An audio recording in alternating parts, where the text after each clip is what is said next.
A Igreja Católica é uma das maiores instituições religiosas e sociais do planeta.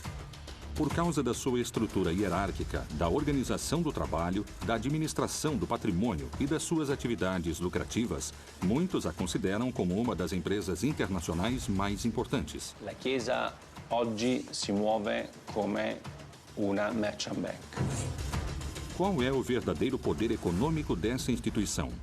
Como foi que ela gerou tanta riqueza? Nella Banca Vaticana sono stati riciclati i soldi della mafia. Qual é a função do Banco do Vaticano e de que forma ele destina seus recursos? As riquezas do Vaticano são investidas onde se realiza a lavagem de dinheiro. Il Vangelo non scrive da nessuna parte che gli apostoli e i successori di Pietro devono costruire una banca. Como foi possível que da austeridade de Jesus tenha surgido um império econômico daquele tamanho? O Estado do Vaticano nasceu em 1929, a partir do tratado entre o Papa Pio XI e o regime de Mussolini. Ho scoperto che per diventare santo è un'operazione che costa anche 100, 200, 300, 400, fino a 600 mila euro. A igreja acabou se tornando algo enorme. A igreja começou o milênio enfrentando grandes dilemas que podem determinar o seu futuro. Muitos religiosos e sacerdotes não dão testemunhos de coerência entre o que dizem e o que fazem. Il cardinale Tarcisio Bertone ha ristrutturato la propria casa spendendo $500.000 di euro, dei soldi di un ospedale che dovrebbe spendere quei soldi per le malattie dei bambini piccoli. Será que o Papa Francisco é a solução para os atuais problemas dessa instituição? Papa Francesco è stato eletto esclusivamente con questo obiettivo: riformare la curia romana, che era ormai arrivata ad un degrado di immoralità inconcepibile. Quais foram os motivos da sua eleição? Realmente o Sumo Pontífice administra os interesses da Igreja? Ou, como algumas pessoas asseguram, será que se trata de uma fabulosa estratégia de marketing que procura novos clientes? Será que a Igreja Católica é a maior empresa do planeta? Ou será que ela é só uma enorme religião que move a fé de milhões de seguidores?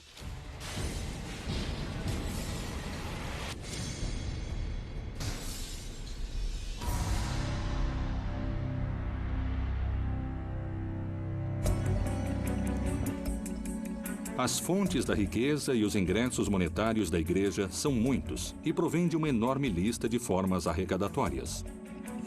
Esmolas, dízimos, primícias, pagamentos da administração dos sacramentos, batismos, casamentos, crismas, extrema-unção, heranças de particulares, aluguéis, investimentos e muitas coisas mais. Diferentes vozes críticas asseguram que a Igreja acumula em ouro o maior tesouro do mundo.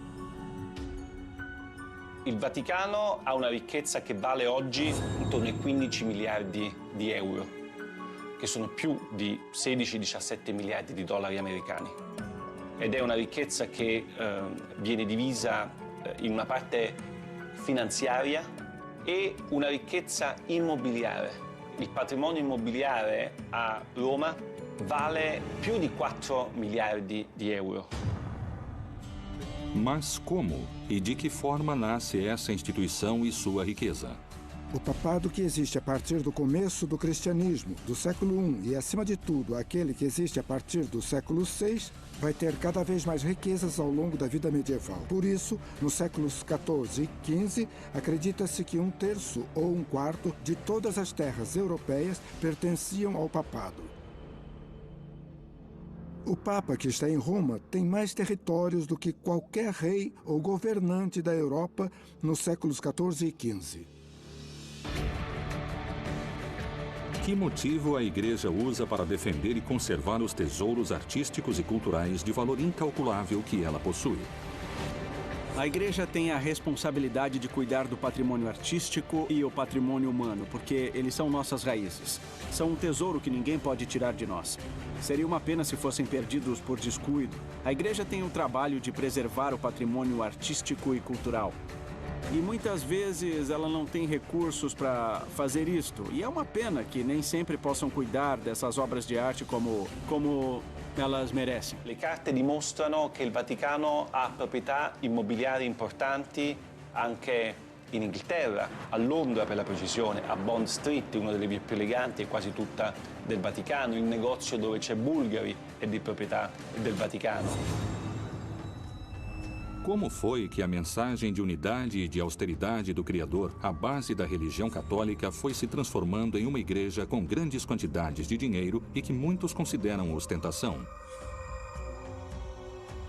Uma das perguntas é até que ponto as igrejas católicas usaram o conceito de humildade determinado por Jesus. Um homem chamado Nietzsche, no seu livro intitulado O Anticristo, fala o seguinte: em toda a história da humanidade só houve um cristão, Cristo. Isso quer dizer que, se você está falando em humildade, essa mensagem não tinha sido levada em consideração. La Chiesa, per essere più umile, deve essere più povera. Anzi, deve essere povera. Deve avere uno spirito povero. Della prima beatitudine, beati i poveri in spirito. Perché deve riconoscere e vivere che tutto quello che la Chiesa possiede è un patrimonium pauperum e deve essere messo a servizio dei poveri. Desde a Roma Antiga, começou a formação de uma instituição que não deixaria de somar poder religioso, político e principalmente econômico. Qual foi o plano financeiro e monetário que a Igreja desenhou para incrementar suas riquezas? Principalmente no século XV e no começo do século XVI, a Igreja permitia o perdão dos pecados se o sujeito fizesse uma doação importante para a Igreja. O sujeito que doava suas terras para a Igreja, do meu ponto de vista, fazia isso apenas por um motivo. Esse sujeito acreditava cegamente que isso lhe daria acesso ao paraíso, menos tempo no purgatório e o perdão dos seus pecados. Le vecchie signore che lasciavano in eredità tutto alla Chiesa, come diceva una mia cugina, tutto ai preti. Se fai del bene alla Chiesa nell'aldilà, ti ritrovi premiato nell'aldilà. E questo è stato una delle fonti della crescita del patrimonio degli ecclesiastici. A Igreja vai investir seu dinheiro em todo tipo de empresas e por isso constantemente vai chegar dinheiro nos bolsos de Roma. E por isso se considera que no século XX e também no XXI, o papado tem muito dinheiro. E aquilo deu origem a todo tipo de teorias, mais conspiratórias ou menos conspiratórias.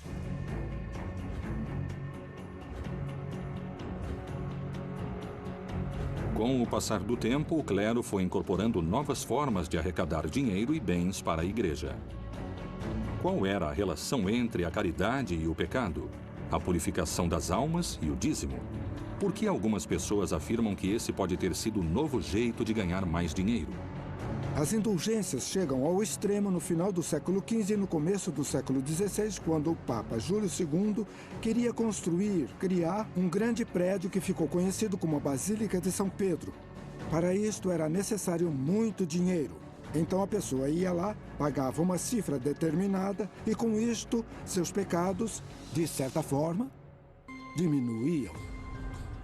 Ci sono migliaia di cause di beatificazione, c'è un ministero apposta che si occupa soltanto di questo, che fattura centinaia di migliaia di euro tutti gli anni grazie a questo incredibile business.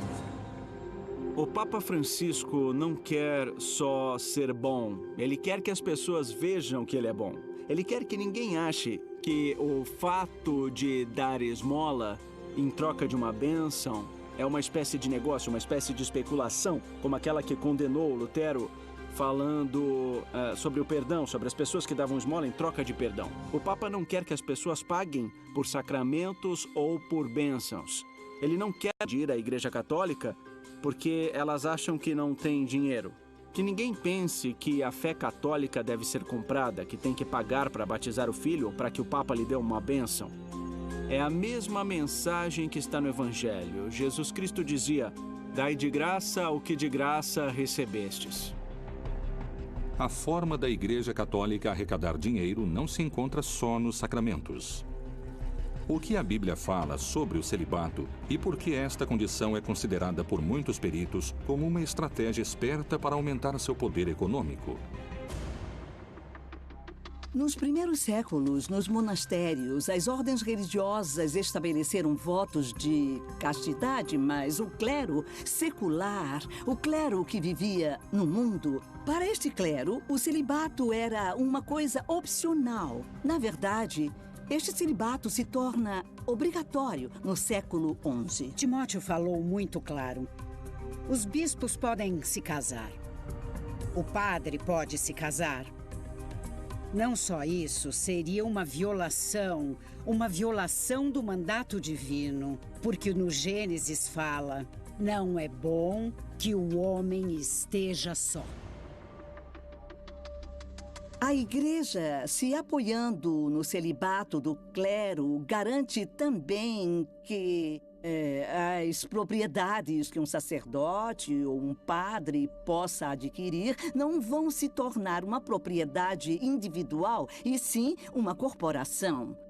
Isso significa que vão ser da Igreja e, dessa forma, a Igreja aumenta seu patrimônio.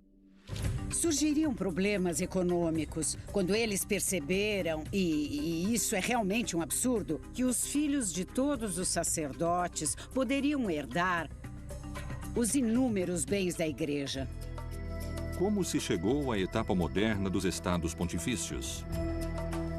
Vaticano é o nome de uma das 7 colinas tradicionais de Roma. O Estado do Vaticano nasceu em 1929 a partir do tratado entre o Papa Pio XI e o regime de Mussolini. Dia 11 de fevereiro de 1929, se assinou o Tratado de Latrão. Eram uma série de acordos entre a Santa Sé e o governo de Mussolini. O Benito Mussolini faz uma coisa muito esperta, que é o Tratado de Latrão. Isso se trata simplesmente de resolver uma velha briga que existia na Itália desde o começo da unificação italiana de 1870, a partir de quando o Estado Vaticano fica dentro do Estado italiano. Concretamente, quais foram os benefícios que a Igreja teve com esses acordos assinados com Mussolini? Deixaram que a Igreja criasse um Estado autônomo, um país separado do Estado italiano, que se tornou o Estado do Vaticano. Houve um ressarcimento econômico muito importante durante o ano de 1870 até o ano de 1929, por estar submetido ao governo italiano. E, em troca disso, a Igreja deu a Mussolini o apoio político. A Igreja não podia opinar na política. E o Mussolini poderia escolher quem seria o bispo de cada uma das regiões da Itália e, claro, de Roma também. A partir desses acordos começa a etapa moderna dos estados pontifícios. Diversas práticas e situações teriam ajudado a aumentar a fortuna ano após ano, século após século. Não se trata só dos bens materiais, como ouro, propriedades e investimentos no mundo todo, mas também ele está se tornando um enorme valor cultural. De alguma forma, os bolsos do Vaticano ficaram se enchendo até que o próprio Vaticano se tornou a instituição multimilionária que é atualmente. È impossibile valutare il patrimonio di tutta la Chiesa cattolica. È praticamente impossibile. Sicuramente parliamo di miliardi e miliardi di dollari. È impossibile saperlo perché nemmeno il Vaticano lo sa. O dinheiro arrecadado pela Igreja ao redor do mundo se concentra no mesmo lugar. Por que o Papa Pio XII criou um instituto para as obras da religião, mundialmente conhecido como o Banco do Vaticano? Quanto dinheiro e quanto ouro administra e a que negócio se dedica?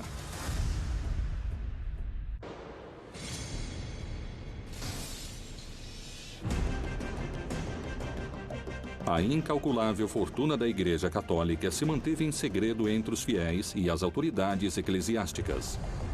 O que é exatamente o Banco do Vaticano e o que ele faz além de arrecadar? O Banco do Vaticano é uma instituição que foi criada para que as ordens religiosas, as instituições católicas, não tivessem seu patrimônio em poder de outros bancos que poderiam usar esse patrimônio para investimentos não éticos, talvez investimentos em armas ou na indústria farmacêutica especulativa, e também para facilitar as transações econômicas nos países em que a Igreja era perseguida. Non solo, il Vaticano ha moltissimi soldi che vengono fatti da donazioni, tipo l'obolo di San Pietro, o attraverso i guadagni che sono fatti dalla sua banca, i guadagni finanziari come lo IOR. Anche in questo caso questi soldi vengono gestiti in maniera secondo me piuttosto discutibile. L'obolo di San Pietro, per esempio, è una donazione che i fedeli di tutto il mondo fanno direttamente al Papa.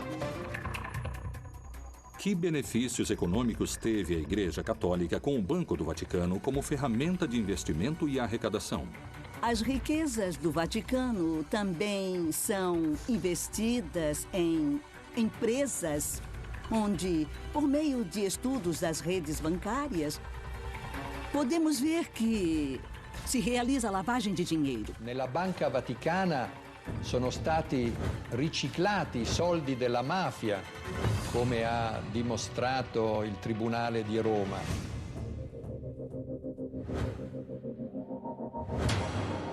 Questi soldi sono in parte stati investiti su azioni come la Pepsi Cola, come la Dow Chemical, come la Exxon. È ovvio che tutto questo senza nessuna trasparenza e senza che i cittadini italiani sapessero nulla.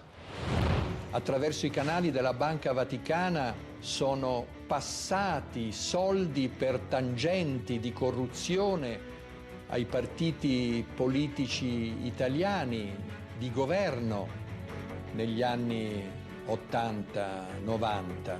Questi soldi, anche i guadagni, non vengono quasi mai dati ai poveri, ma servono, e questo non lo dico io, ma lo dice un lavoro della Commissione europea,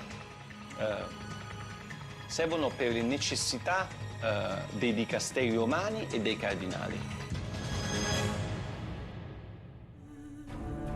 Faz muito tempo, muitas pessoas, entre especialistas e grandes teólogos, se fazem a mesma pergunta. Como é possível que a Igreja acumule tantas riquezas, sendo que há tantos pobres no mundo? Como historiador da Idade Média, eu visito muitas igrejas. E algo que temos que enxergar é a riqueza da Igreja ao longo dos séculos, diante da pobreza imensurável de muitos. E essas pessoas pobres, e não é à toa, já se rebelaram várias vezes contra a Igreja. Quero acreditar que o Papa Francisco realmente vai mudar algo. La Conferenza Episcopale Italiana, che è la più importante del mondo, riceve direttamente dagli italiani quasi 1 miliardo di euro l'anno, che secondo le pubblicità che i vescovi fanno in televisione servirebbero ai poveri, agli ultimi, ai paesi del terzo mondo. L'80% di questi soldi non va ai poveri. Seria possível terminar definitivamente com a pobreza se o Vaticano se desprendesse de toda essa riqueza que possui ao redor do mundo? Vender as propriedades da Igreja para acabar com a pobreza do mundo seria útil, mas serviria só para disfarçar o problema, não é? Eu acho que o que o Francisco está fazendo é mudar a cultura. Isso significa fazer com que a situação, o ritmo de vida daqueles que têm mais poder no Vaticano seja mais discreto, mais exemplar. Só o que o Papa Francisco pediu foi que as estruturas da Igreja fossem utilizadas para ajudar as pessoas. Come vorrei una chiesa povera e per i poveri.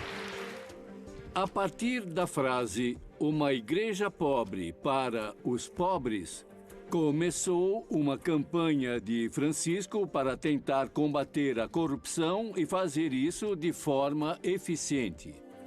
Secondo qualcuno che pensa che il Vangelo debba essere una sorta di guida, no? del Vaticano, e il Vangelo non scrive da nessuna parte che gli apostoli e i successori di Pietro devono costruire una banca. Temos que lembrar que a Igreja é uma instituição que acabou se tornando algo enorme e é muito difícil conseguir controlar tantos grupos de influência dentro daquilo que é o Vaticano. Para alguns críticos e peritos nesse assunto, a Igreja Católica funciona de forma parecida com as empresas multinacionais. La Chiesa oggi si muove come una merchant bank. L'Istituto per le opere di religione è la banca del Vaticano e controlla ancora oggi tutto il patrimonio finanziario della Santa Sede. Il problema è che lo IOR nel corso dei decenni è finito in tantissimi scandali, perché all'interno dello IOR hanno riciclato denaro i mafiosi, hanno riciclato denaro politici, imprenditori, tutte persone che non avevano alcun diritto, secondo le leggi del Vaticano, di avere i soldi allo IOR.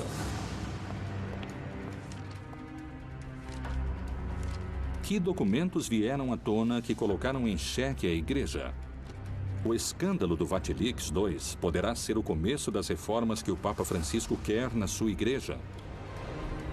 O nível de diversificação da renda e dos gastos do Vaticano, o que podemos ver por meio dos acontecimentos e dos Vatilix 1 e 2,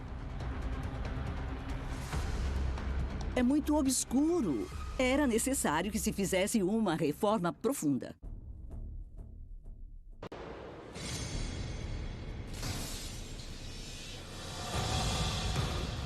Em 2015, o Vaticano sofreu um novo e polêmico vazamento de documentos secretos.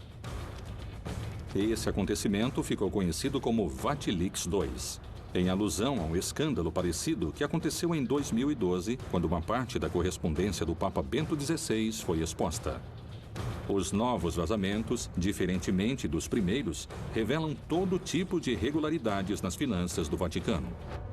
Il Vatilix 2 è stato lo scandalo del 2015, state parlando con uno dei protagonisti dello scandalo perché io ho pubblicato nel mio libro una serie di documenti di carattere finanziario e economico che per la prima volta hanno raccontato la reale ricchezza del Vaticano e come questi soldi in Vaticano vengono gestiti, i soldi delle donazioni, i soldi che sono presenti all'APSA, gli immobili che il Vaticano controlla.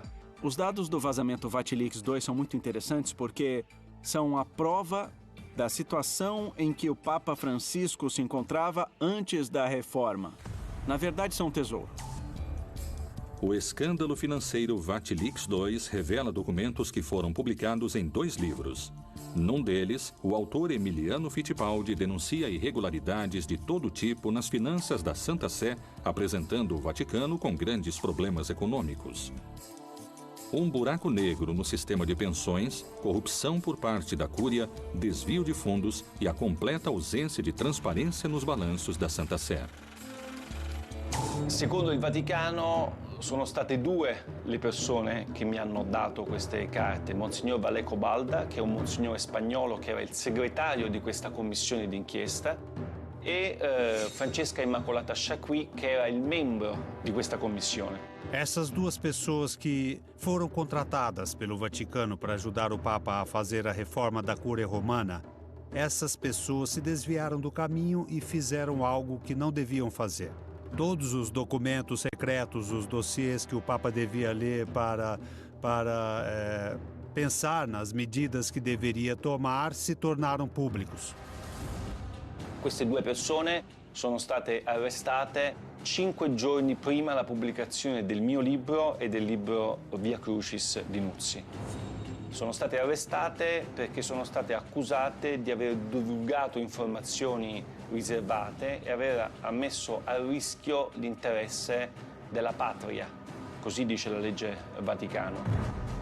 Os vazamentos desses documentos tornam a Santa Sé inocente ou culpada desse enorme escândalo. Quando eles foram publicados, já tinham se passado muitos meses depois que começaram a realizar algumas medidas para evitar esses problemas. Por isso, algumas pessoas consideraram que o vazamento desses documentos era uma forma de parar com essa reforma. E para outros, paradoxalmente, era uma forma de apoiá-la. Para o Papa Francisco, isto foi uma traição. Foi uma punhalada pelas costas. Vorrei dirvi anzitutto che rubare quei documenti è un reato. È un atto deplorevole che non aiuta. Quais são os fatos mais escandalosos que o Vatilix expôs? Cardinali di cui ho raccontato nel libro hanno, come il cardinale Tarcisio Bertone, ristrutturato la propria casa spendendo €500.000, dei soldi di un ospedale che dovrebbe spendere quei soldi per le malattie dei bambini piccoli. Invece lui ha preso, questi soldi sono stati dati al cardinale Bertone per ristrutturare la sua casa da 300 metri quadri. Il cardinale resta ancora, mentre parliamo, nell'attico, a godersi un attico bellissimo con un sistema Bose da €30.000 e con i marmi di Carrara nei bagni, mentre Valleco Balda, che ha soltanto dato queste informazioni, è in galera. Mi sembra, molto contraddittorio come tipo di azione da parte del Vaticano. Durante todo esse processo, aquilo que veio à tona foi que tudo isto era uma história de uma superficialidade quase insultante. Será que as revelações dos documentos vazados ajudaram a Igreja Católica na sua tentativa de demonstrar transparência? Ou isto foi um golpe para a fé que faria a Igreja perder fiéis ao redor do mundo? Rapidamente, os vazamentos enfraquecem o papado. Isto é, se nós tornarmos públicos os pecados de alguns sacerdotes, vamos estragar o prestígio dessa instituição tão valiosa que é a Igreja Católica. E vamos enfraquecer a fé, que é muito importante e valiosa para nossos crentes. É mais conveniente para a Igreja Católica salvar o prestígio dela, e é mais vantajoso esconder essas coisas do que revelar tudo. Io non credo che il Vatilix sia stato un male necessario per una riforma del Vaticano, semplicemente perché io penso che il Vatilix non sia stato un male. Perché io penso che qualsiasi istituzione, soprattutto un'istituzione morale e religiosa come la Chiesa Cattolica, abbia solo che da beneficiare di una assoluta trasparenza. Non ci devono essere segreti. Esse tipo de vazamento sair à tona, por um lado, é inevitável nesse mundo das comunicações, onde nada pode se manter em segredo. Uma hora iam sair à tona. A curto prazo, isso pode desestabilizar a instituição, mas a longo prazo pode beneficiá-la. Qual foi a reação e quais foram as medidas que o Papa Francisco tomou quando os alicerces da sua instituição foram sacudidos pelo vazamento desses documentos secretos? A reforma que o Papa Francisco realizou para ter transparência nas contas do Vaticano, para fazer com que nenhum delinquente pudesse se aproveitar das instituições do Vaticano, para mim é irreversível. Voglio assicurarvi che questo triste fatto non mi distoglie certamente dal lavoro di riforma che stiamo portando avanti con i miei collaboratori e con il sostegno di tutti voi. Então, chegou o Papa Francisco e disse uma coisa importante, que a reestruturação da Santa Sé não deveria ser um trabalho da Cúria, e sim de órgãos externos que são os responsáveis por propor as mudanças que poderiam ser feitas. Eu acho que não tem jeito de deter essa reforma. Atualmente, o Vatilix II é uma das preocupações mais importantes da Cúria Católica. É um escândalo que ainda pode ter mais informação esperando para vir à tona. L'impatto di Vatilix sulla stampa mondiale ovviamente è stato devastante. Mai prima erano usciti documenti riservati così importanti, soprattutto che riguardavano aspetti contemporanei della Chiesa. Io penso che la Chiesa debba smettere di lavare i panni sporchi dietro le mura leonine. Será que esses casos de corrupção podem afastar os fiéis da religião? Essas revelações seriam motivos suficientes para perder poder dentro do vasto universo da fé? Hoje, um grande problema da Igreja Católica é que a autoridade perdeu a capacidade de criar credibilidade, de criar obediência e de criar continuidade. O que acontece é que a hierarquia católica e muitos religiosos e sacerdotes não dão testemunhos de fé e não há coerência entre o que eles dizem e o que fazem. Se a igreja quiser recuperar a credibilidade e a legitimidade, ela tem que enxergar os problemas e começar a solucionar, senão... Porque enquanto os problemas ficarem escondidos, eles vão se tornar uma panela de pressão. Os mesmos peritos que percebem a quantidade de fiéis perdidos por causa desses escândalos acusam a igreja de utilizar estratégias de marketing para recuperá-los. Até que ponto essas declarações são verdadeiras? Quais seriam as ações usadas para conseguir esses objetivos?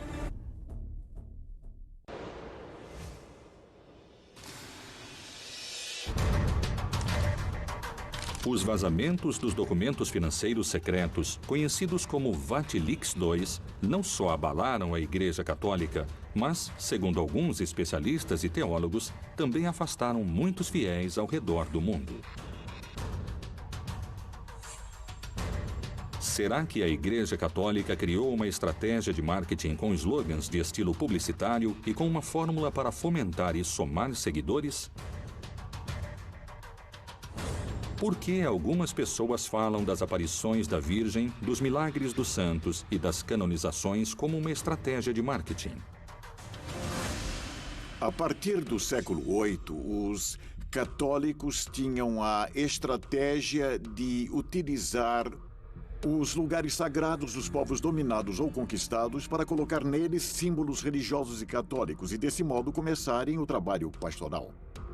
Conforme a Igreja ia evoluindo nos últimos anos, os papas destacaram cada vez mais a necessidade de levar santos a todas as comunidades.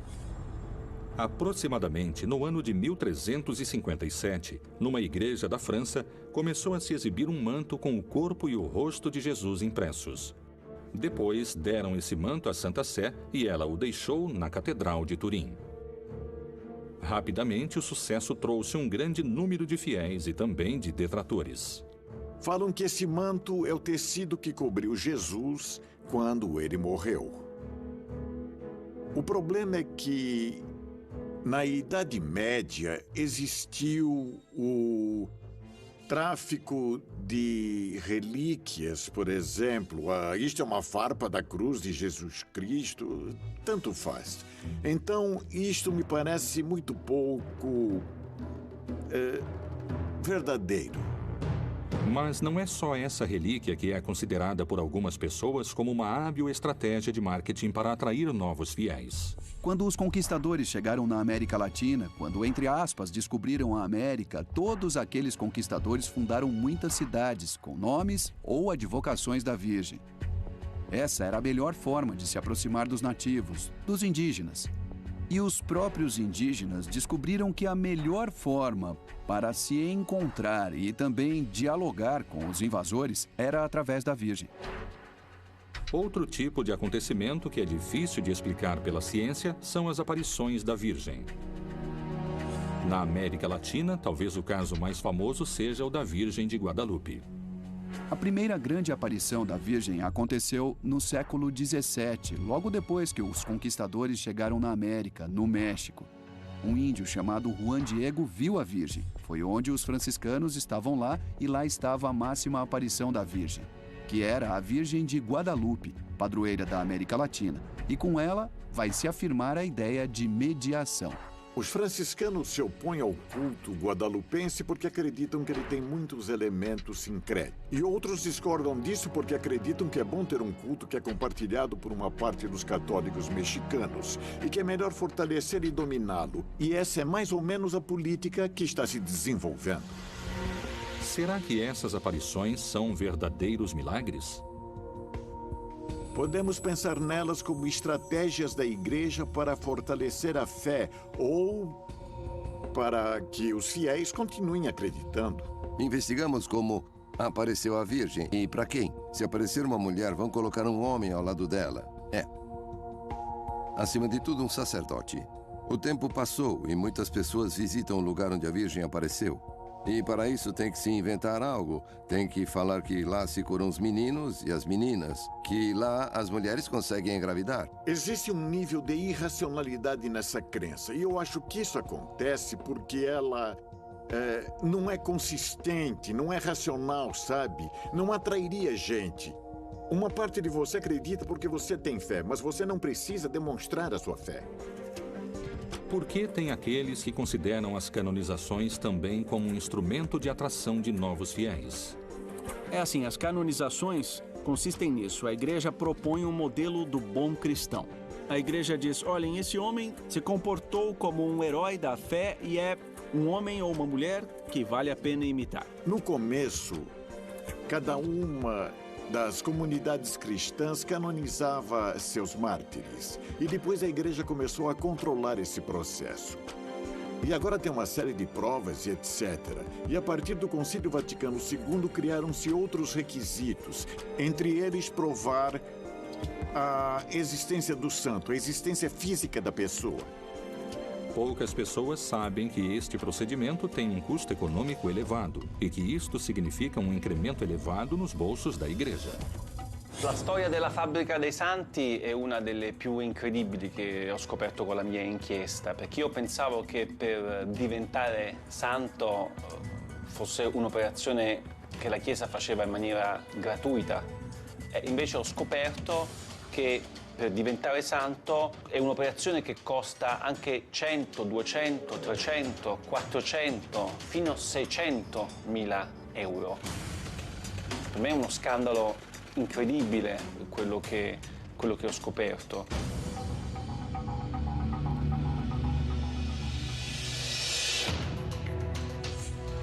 Relíquias de procedência duvidosa, visões milagrosas difíceis de comprovar e canonizações envolvidas em manobras econômicas apresentam controvérsias, dividindo fiéis e detratores.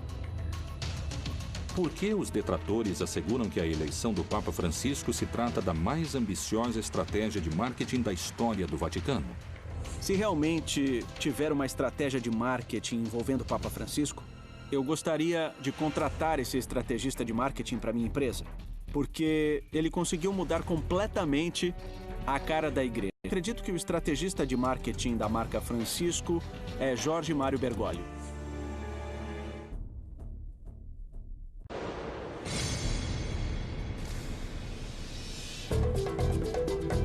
O mundo comenta sobre o estilo Bergoglio. Roma e o Vaticano vendem souvenirs nas ruas e os meios de comunicação no mundo todo falam da papamania. Será que a igreja está gestando uma mudança? Francisco renova a comunicação utilizando as redes sociais e, desse jeito, moderniza a forma de falar com milhares de fiéis ao redor do mundo. O Papa Francisco é um papa que posta tweets que são muito mais eficazes, que chegam a muitas pessoas e que ajudam muita gente. Nós vivemos num mundo que tem uma parte que é o mundo digital e os fiéis, por serem seres humanos e, portanto, quando o mundo vai numa direção, os fiéis seguem essa direção atual. E a igreja, nesse aspecto, mudou bastante. A igreja acabou se inovando muito e, com certeza, vai continuar se inovando. Ele é coerente nos diferentes dispositivos. A mensagem que ele transmite no Twitter é a mesma que transmite no Facebook e a mesma que transmite no Instagram. A mesma. É uma mensagem de carinho, uma mensagem que faz agir, que faz com que as pessoas se olhem nos olhos. Ele é um Papa 3.0. Entre março e dezembro de 2013, mais de 2 milhões de pessoas foram às audiências das quartas-feiras na Praça de São Pedro. 4 vezes mais daquelas que Bento XVI reuniu em 2012. Quais foram os motivos pelos quais a Igreja resolveu, pela primeira vez na sua longa história, escolher um Papa com o perfil de Francisco para dirigir o destino de bilhões de fiéis ao redor do mundo? Papa Francesco è stato eletto esclusivamente con questo obiettivo: riformare la curia romana, che era ormai arrivata ad un degrado di immoralità inconcepibile. Acredito que o caminho de Francisco tenha muitos obstáculos. A escolha dele foi muita sorte. Num momento em que a Igreja Católica está envolta em rixas, numa enorme competição interna. I gesti che lui fa sono importanti. Per esempio, pochi si sono resi conto del primo gesto che ha compiuto la stessa notte del 13 febbraio del 2013, quando è stato eletto. Affacciandosi al balcone, non aveva la mantella rossa né la stola con le insegne di Pietro e Paolo, ma era semplicemente vestito di bianco e si è presentato come vescovo di Roma. Muitas pessoas afirmam que as reformas que o Papa Francisco fomenta na Igreja contemporânea estariam mexendo nos alicerces da religião. Respingano inoltre modelli economici disumani che creano nuove forme di povertà ed emarginano i lavoratori e la cultura della morte che svaluta l'immagine di Dio, il Dio della vita, e viola la dignità di ogni uomo, donna e bambino. O Papa Francisco destaca constantemente a necessidade de combater a corrupção. Ele diz que é algo que vai te levar para o inferno. Então, para que ele possa combater de maneira eficiente esse fenômeno que ele é terminantemente contra, resolveu criar mecanismos para que exista um funcionamento mais eficiente e também tentou procurar em quais aspectos podia existir corrupção, porque a corrupção é uma coisa que ele é completamente contra. As declarações e as ações de Francisco dão volta ao mundo na televisão, nos jornais e na internet. Qual é o discurso que chama tanto a atenção? È necessario affrontare insieme la questione migratoria. Non si può tollerare che il Mar Mediterraneo diventi un grande cimitero. O Papa Francisco, desde que foi eleito Papa, conseguiu se consolidar como uma espécie de consciência da humanidade. Para mim, que sou católico, a revolução que o Papa Francisco está começando me fez mudar o jeito de enxergar as pessoas. La Chiesa povera e per i poveri di cui parla Francesco sia ancora molto lontana dal diventare realtà. La Chiesa è ancora molto ricca, i cardinali sono ancora molto ricchi, lui è l'unico che vive in 20 metri quadri, tutti gli altri continuano a vivere in 300, 400, 500 metri quadri. C'è gente che dice che Francesco è solo un predicatore che fa solamente dell'apostolato, ma Francesco è un papa che governa. A Igreja Católica é uma instituição de dimensões incalculáveis. Se passaram mais de 2000 anos de história desde que foi criada como uma instituição eclesiástica e é colocada por vários peritos à altura das maiores empresas do planeta. Se os santos, as virgens e as canonizações fazem parte do divino, ou se elas são hábeis estratégias de marketing para atrair fiéis, isso continuará sendo um mistério a ser revelado. Para algumas pessoas, é uma empresa com estratégias de marketing que se dedica a abrir contas monetárias sem descanso. Para outras pessoas, significa a salvação da sua alma e a porta ao paraíso, onde vão poder descansar em paz.